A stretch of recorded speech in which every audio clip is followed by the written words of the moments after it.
ឲ្យបងសុំទោសការពិតបងមានសង្សារកន្លងមកបងស្រឡាញ់អូន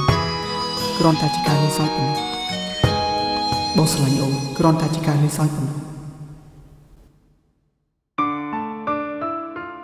ស្ទើរតែមិនជឿតតែសោះមនុស្សប្រុសដែលខ្ញុំស្រឡាញ់ហើយស្រឡាញ់ជាទីបំផុតគឺជាអ្នកបោកប្រាស់ខ្ញុំតាំងពីដំបូងទល់ពេលនេះបងគ្មានការពិតទេឯណាពេលដែលថាអាណិតនិងស្រឡាញ់អូនតែបងតែងតែនិយាយនោះ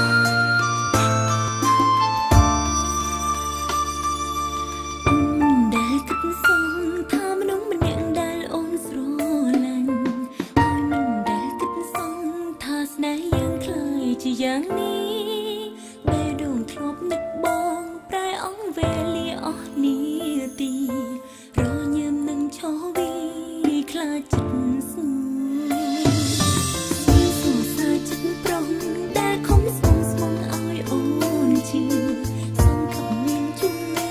ជាថាប្រុងមិនបបងអូនតែអ្វីដែលស្រីយល់គ្រាន់តែជាល្ខោនស្នេហ៍នួនល្អទុំអូនត្រឹមស្ពានឆ្លងព្រោះនិមមន្តហាត់អើយស្ពានឆ្លងព្រោះបើមិនស្គាល់ហេតុអ្វីមកស្នេហ៍បើមិនថាហេតុអ្វីអាណិត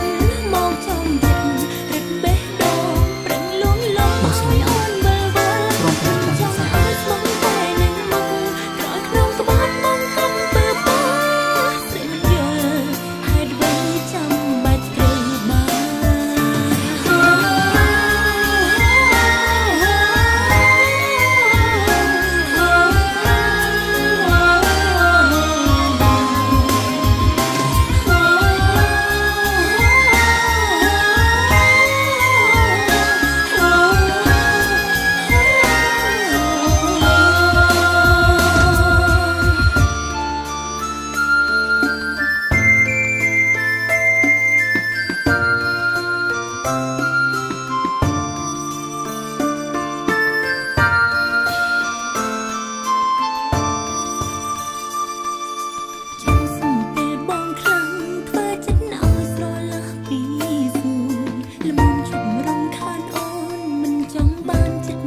ដូចបង